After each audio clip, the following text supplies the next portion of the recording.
La parole est à Monsieur Meyer Habib. Merci, Monsieur le Président. Monsieur le ministre des Affaires étrangères. Dimanche s'est donc tenue à Paris une conférence internationale dite de paix sur le Proche-Orient.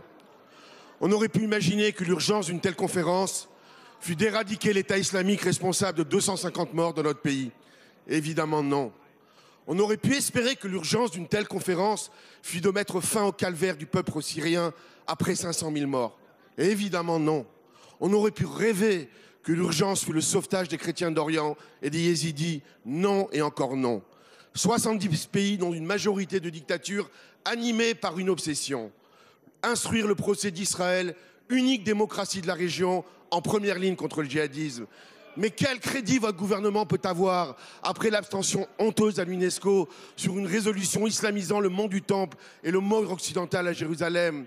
Après la mise en œuvre d'un étiquetage et d'un boycott des produits israéliens? On ne peut être juge et partie. Résultat, un sommet insipide sur le conflit israélo-palestinien sans les Israéliens et sans les Palestiniens. Est-ce bien sérieux à 3 mois de l'élection présidentielle? Monsieur le ministre, changez votre logiciel. La gauche n'a qu'un seul mot à la bouche, la colonisation, qui serait la cause de tous les maux. Vous renvoyez terrorisme et implantation dos à dos. Mais quelle colonisation y a-t-il à Paris, Nice, Berlin ou Istanbul? Oui, ça vous dérange, mais c'est le même terrorisme islamiste. Nous rêvons tous d'une paix juste au Proche-Orient. Un accord de paix ne peut résulter qu'une négociation directe, conditionnée par l'arrêt total du terrorisme, des concessions réciproques et l'acceptation préalable d'Israël comme État juif. Monsieur le ministre, quelles que soient les concessions, jamais un juif ne sera un colon à Jérusalem, jamais un juif ne sera un colon en Judée, jamais.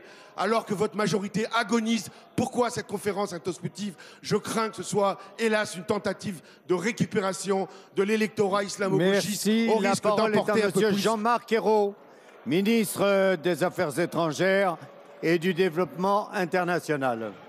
Monsieur le Président, s'il vous plaît. Monsieur le député Meyer Habib, fut-il imposture, conférence de la honte, procès de Dreyfus moderne, que je n'ai entendu ces derniers jours. Et vous-même, aujourd'hui, vous avez été particulièrement modéré à côté de ce que vous avez écrit dans votre propre blog. Mais de quoi parlons-nous exactement, monsieur le député Meyer Habib? L'excès n'a jamais été récompensé, vous le savez bien, quand il y a un sujet aussi difficile à traiter, une question aussi grave qui dure depuis 70 ans.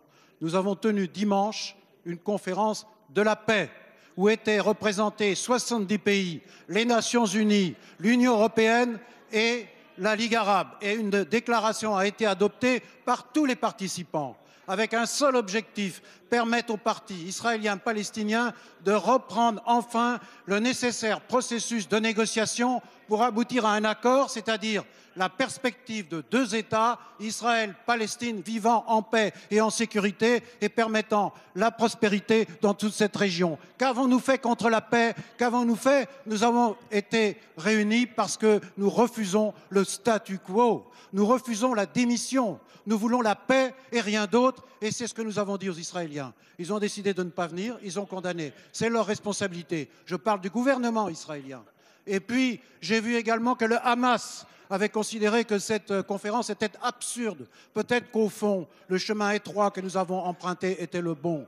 Nous ne désespérons pas. La France ne renoncera pas. Elle est amie d'Israël, vous le savez depuis longtemps, mais elle veut aussi la paix avec les Palestiniens. Elle veut la paix au Proche-Orient, comme elle veut aussi la paix au Moyen-Orient, et que vous la trouvez en première ligne pour lutter contre le terrorisme, mais aussi pour se mobiliser pour la paix et la justice.